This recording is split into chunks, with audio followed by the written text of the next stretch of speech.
St. Clare said, love God, serve God. Everything is in that. An anonymous person said, God did not add another day to your life because you needed it. God added it because someone out there needed you. I doubt that Clare had any idea how God needed her. Most orders of monks and nuns take vows of poverty, chastity, and obedience. And following in the footsteps of St. Francis, Clare also took these vows. Most people that I know don't really think they could do any of those things. Maybe for a week, maybe for a season of Lent, but probably not for their whole lives. Some people do, and oddly, paradoxically, their lives are richer for it. But seldom do we know why the saints of the Dark and Middle Ages took these vows, especially because times were already horrible, and the vows they took were quite harsh and very sacrificial. In preparation for this day, I have been reading a book on Clare, and in it, a person was quoted as saying they really didn't like Clare because she was so stuck on this idea of poverty. The book went on to explain why, and I've never really thought about it, but now such a vow that she took makes a lot of sense.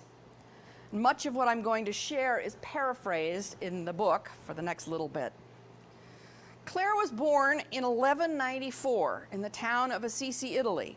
She was the daughter of Offrenduccio di Favarone. I say that because I loved saying Offrenduccio di Favarone. His poor wife was named Ortolana. Caught in the 13th century crossfire between long-established noble families and the new money merchant class, Clare and her noble family fled the riots of Assisi to the neighboring city of Perugia when she was a little girl. After the conflict, she and her family moved back to their palace in Assisi, next to the Cathedral of San Rufino. And for those of you who have been to Assisi, you know where those places are. On the other side of the conflict was a young merchant named Francis, son of Pietro Bernardone, also of Assisi. Longing to become a great knight, Francis battled in Perugia, but he was captured and subsequently imprisoned for a year. When he finally was able to be released, he was sick, disoriented, and despondent when he returned to Assisi. The life of carousing and partying with his friends that he had lived this life before and gave him quite a reputation around Assisi, no longer gave him any joy. Unable to enter the confines of his father's cloth business, Francis, trying to find solace for his disillusioned soul, went out to the high wooded mountains above the city of Assisi, and he hid in caves. Maybe some of you have been to those caves. Eventually, he decided to renounce his inheritance and embrace a simple life of peace and prayer and simple work. He asked the Pope to allow him to preach, and one night Clare heard him.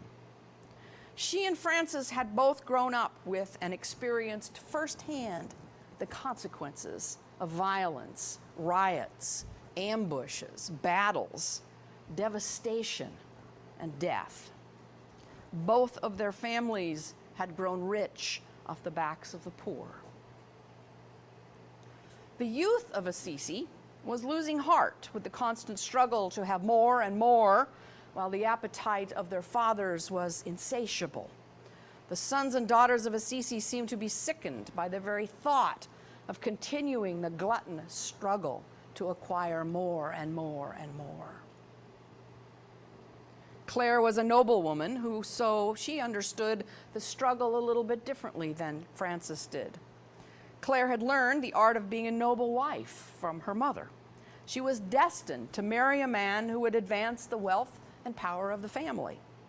This man would use the work of the poor to his advantage, plot the destruction of others, ride out to battle, pillage, kill, and then come home again.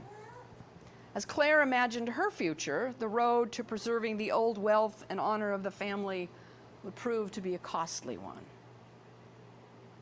The social context makes Frances and Clare's choice of poverty understandable. In an era when families fought families, churches and monastics were entering into litigation and fighting to protect and expand their wealth, Assisi's children saw that they had no future if they continued the behavior of their parents. I think we are living in a time similar to that now. If Francis had taken away the way of his father, he probably would have died on the battlefield without singing the song of the words that he is famous for in the Canticle of Creation. If Clare had not run away from the prison of her noble palazzo, she might have ended her days as a widow, grieving over her husband and maybe her sons who died on some field for some senseless purpose. Instead, Frances the merchant and Clare the noblewoman, an odd couple of sorts, made another choice. They called their choice poverty. Poverty rather than wealth. It would be their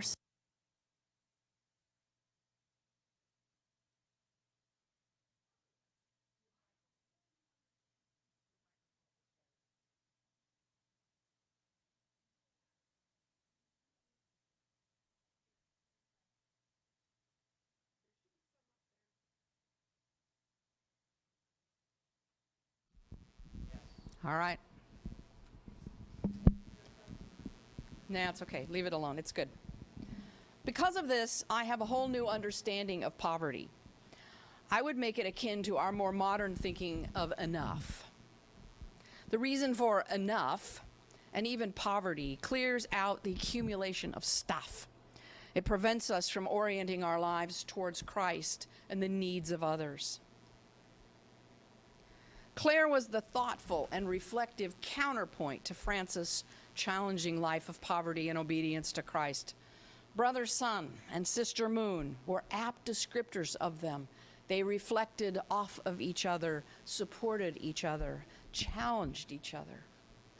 And her influence on Franciscan spirituality is probably far more profound than anybody will ever know. I doubt she thought that God was adding days to her life because somebody needed her.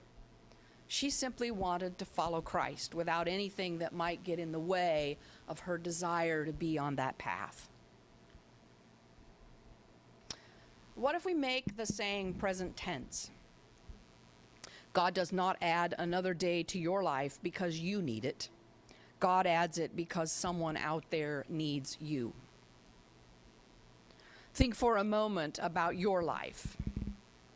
Like mine, it is filled with so much, and we think we don't have enough time to do everything we need or want to do. But are there ever times when you realize God needs you? Maybe you just found yourself listening to somebody in need. Maybe you decide to let go of stuff that really doesn't matter so that you could do something else that does. Perhaps all the bags in my office, the storeroom, and out in the social hall are ways for us to get rid of some of our stuff. Maybe you are devastated like me by the brush fires that have decimated so much of the island of Maui. The pictures are apocalyptic. The death toll is already higher than the Paradise Fire. This morning, it stands at 93. I guarantee you it will be in the multiple hundreds. This feels like the Paradise Fire to me because I worked on it, but in ways it will likely be so much worse. Last night, I heard back from the priest in Kihei that I reached out to. Kihei was barely spared. He gave me a couple of websites to help. We'll make a link on our donation page. I can't do it, but somebody can. It's good to spread the wealth.